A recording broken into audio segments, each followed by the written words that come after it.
नमस्कार, न्यूज 24 देख रहे हैं आप और बंगाल चुनाव पर आपके पसंदीदा शो खेला होबे में आप सभी का बहुत बहुत स्वागत है। आपके साथ मैं हूं पूजा। बंगाल में सियासी खेला अब चरम पर है और इस सियासी खेला में अब अन्नदाता ने धमाकेदार एंट्री कर दी है। दिल्ली बॉर्डर की गूंज अब बंगाल में सुनाई देने लगी है। सियासी खेला के लिए किसानों का बड़ा रेला बंगाल की चुनावी सरजमी पर चल पड़ा है। केंद्र सरकार और बीजेपी को घेरने के लिए किसान नेताओं ने खास प्लान बनाया है। किसानों ने कौन सा प्लान तैयार किया है, वो कौन सा चुनावी चक्रव्यूह है जो बंगाल की सियासी पार्टियों के लिए परेशानी खड़ी करने वाला है। वोट पर चोट का सबसे बड़ा खेला क्या है, ये आपको जरूर जानना चाहिए। तो देखिए अन्नदाता का खेला होबे। हम तो यहाँ पे कहेंगे कि भाई बीजेपी को ना यहाँ पे वोट दो, किसी को दे लो। भाई वोट की चोट तो वहाँ देनी ही पड़ेगी ज्यादा जोर से।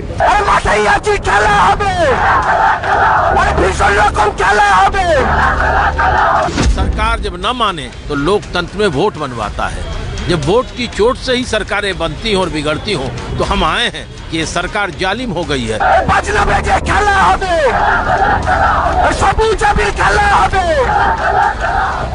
कोई व्हील चेयर का खेल खेल रहा है, कोई जय श्री राम का सबसे बड़ा खिलाड़ी बनने के लिए बेताब है।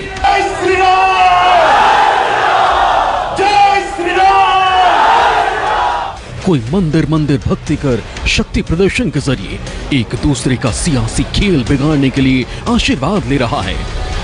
और बंगाल में इन सब खेला के बीच नया खेला होने जा रहा है और बंगाल की सियासी जमीन पर यह खेल देश का अन्नदाता खेलने जा रहा है।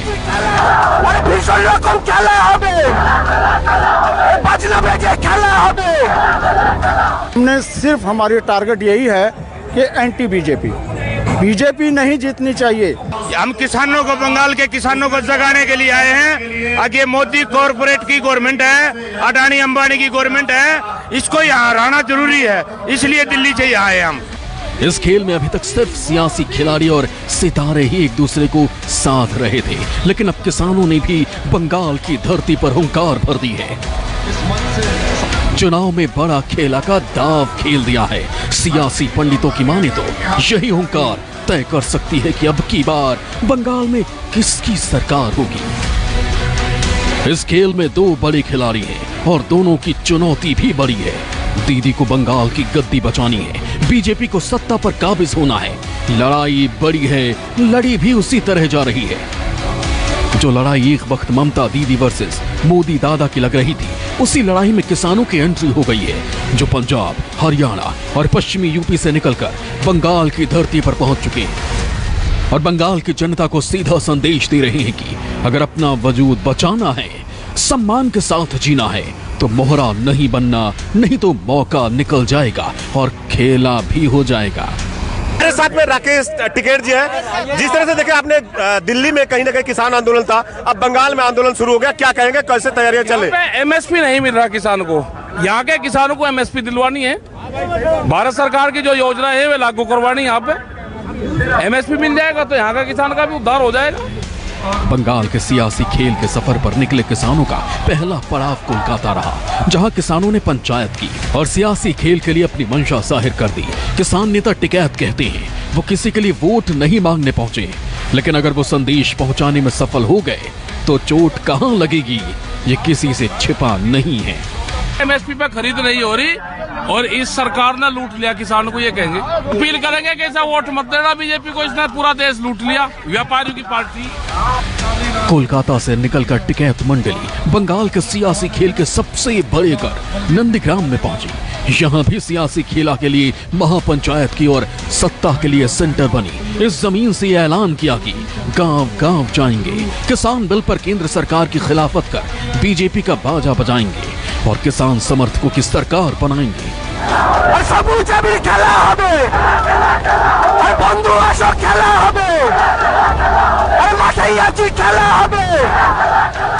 किसान आंदोलन का चेहरा बने योगेंद्र यादव भी बंगाल के सियासी खेला का खिलाड़ी बनने के लिए किसानों के बड़े जत्थे के साथ बंगाल की धरती पर पहुंचे। मेधा पाटेकर, हन्नान मुल्ला, बलबीर सिंह राजेवाल, अतुल कुमार अंजान, अविक साह, गुरनाम सिंह, राजा राम सिंह, डॉक्टर सत्यनाम सिंह भी वो नाम हैं जो बंगाल के सियासी खेला की लिस्ट में शामिल हैं। योगेंद्र यादव ने खुलकर कहा कि बीजेपी से बंगाल को बचाने का खेल होना चाहिए और वो खेल वोट की चोट से होगा। लगातार जिस तरह से विरोध चल रहा था, किसानों ने कहीं न कहीं आंदोलन की सेंचुरी दिल्ली की सड़क पे की। अब ये आंदोलन बंगाल में आ गया है। नंदीग्राम सबसे बड़ा मुद्दा है, क्योंकि देखिए ममता बनर्जी ने भी कहीं न कहीं यही आंदोलन उठाई थी, किसानों के हितों की बात करके सत्ता में आई थी। ये आंदोलन अब बंगाल से शुरू हो गया। क्या क्या कार्यक्रम है आप लोगों का और किस तरह से आंदोलन यहाँ पे तेज गति से बढ़ाएंगे? ये आंदोलन 12 मार्च को शुरू हुआ, जिस दिन दांडी मार्च महात्मा गांधी ने शुरू किया था और जिस तरह से नमक के माध्यम से उन्होंने पूरे देश में संदेश फैलाया था, उसी तरह से एक चिट्ठी के माध्यम से हम बंगाल के गांव-गांव में बस एक संदेश दे रहे हैं किसान को कि देश के किसान की इज्जत, उसकी पगड़ी आपके हाथ में है।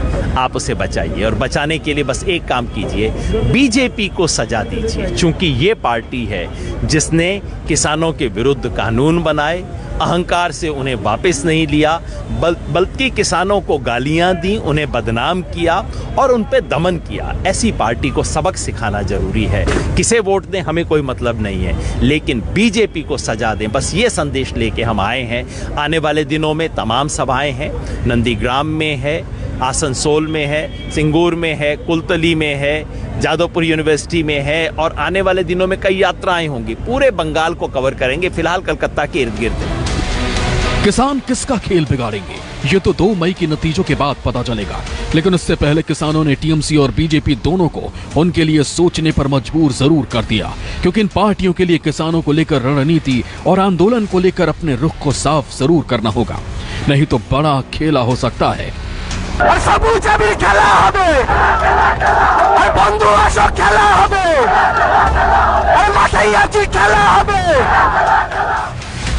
सौ दिन से ज्यादा किसानों के साथ खड़े ये आंदोलनकारी बंगाल में गांव-गांव जाएंगे और जनता को बीजेपी को वोट न करने के लिए समझाएंगे। हालांकि इस खेला में इन्होंने ये साफ नहीं किया कि वोट किसे देना है। जब बीजेपी को हराना तो फिर आखिर किसको जिताना है? क्योंकि देखिए यहाँ पे टीएमसी पार्टी भी है और कांग्रेस और सीपीएम वामफ्रंट भी है, तो किसको इंडिविजुअल कि भाई नहीं इनको हराना है और इनको जिताना है? क्योंकि पश्चिम बंगाल में देखिए विधानसभा चुनाव, भले ही 5 राज्यों में चुनाव हो रहा हो, बंगाल ही आखिर क्यों? आप लोगों ने बंगाल को ही क्यों चुना? पहली बात, बंगाल को ही नहीं चुना। कल मैं गुवाहाटी में हूँ और अगले सप्ताह मेरे साथी तमिलनाडु, केरला और पौंडीचेरी भी जाएंगे। हम तो हर जगह अपना संदेशा पहुंचाएंगे। हाँ, बंगाल में बीजेपी की थोड़ा दुखती रग है। बंगाल में कुछ ज़्यादा व्यग्र हैं, ज़्यादा आतुर हैं, ज़्यादा घबराए हुए हैं, ज़्यादा उटपटांग हरकतें कर रहे हैं, तो भाई वोट की चोट तो वहाँ देनी ही पड़ेगी ज़्यादा जोर से। वैसे तो बंगाल के खेला में किसान किसके खिलाफ है ये शीशे की तरह साफ है, लेकिन इस खेला का फायदा किसे होगा ये साफ नहीं, क्योंकि कहा जा रहा है कि किसानों का एक बड़ा धड़ा पर्दे के पीछे से लेफ्ट के लिए भी इस खेल की फील्डिंग लगा सकता है। और अगर किसान नेता बंगाल की जनता को समझाने में सफल हो गए तो इसे खेल में मुकाबला त्रिकोणीय हो सकता है। ममता को इसका सीधा नुकसान होगा, क्योंकि केंद्र द्वारा ममता पर भी किसानों की अनदेखी का आरोप लगते रहे हैं। देखिए, बंगाल का किसान का कोई समस्या नहीं है। यदि समस्या है हमारे यहाँ के किसान भाइयों का, तो एक ही समस्या है कि प्रधानमंत्री किसान सम्मान निधि का जो पैसा है वो उससे उनको वंचित रखा जा रहा है। और वंचित इसलिए रखा जा रहा है, उनका बैंक अकाउंट डिटेल यहाँ से नहीं जा रहा है। क्यों नहीं जा रहा है? तो जो डायरेक्ट ट्रांसफ़र होगा यहाँ कटबनी नहीं मिलेगा, इसलिए उनको वंचित रखा जा रहा है। इसके अलावा उनके कोई समस्या नहीं है। इससे बंगाल का चुनाव प्रभावित नहीं होगा। बंगाल का चुनाव हमको जहाँ तक लगता है हमारी जनता यहाँ पर फैसला कर ली है कि वो हमें ही आशीर्वाद देगी। आखिर ऐसा क्या हो गया कि दिल्ली बॉर्डर पर डटा किसानों का जत्था दिल्ली से बंगाल पहुंच गया और बीजेपी के खिलाफ खेला करने की अपील करने लगा और बीजेपी के खिलाफ खुलकर बोलने लगा? दरअसल किसान संगठनों को जब ये भनक लगी कि भाजपा बंगाल चुनाव को लेकर खासी उत्साहित है और भीतर खाने ये खबर चल रही है कि अगर बंगाल में कमल खिला तो दिल्ली की सीमाओं से किसान संगठनों के धरने को उठाने में केंद्र सरकार मिनट नहीं लगाई। इसके बाद किसान संगठनों ने मोदी ममता के चुनावी मुकाबले में कूदने का निर्णय लिया और किसानों का रैला सियासी खेला के लिए बंगाल पहुंच गया। कोलकाता से मनोज पांडे, न्यूज़ 24।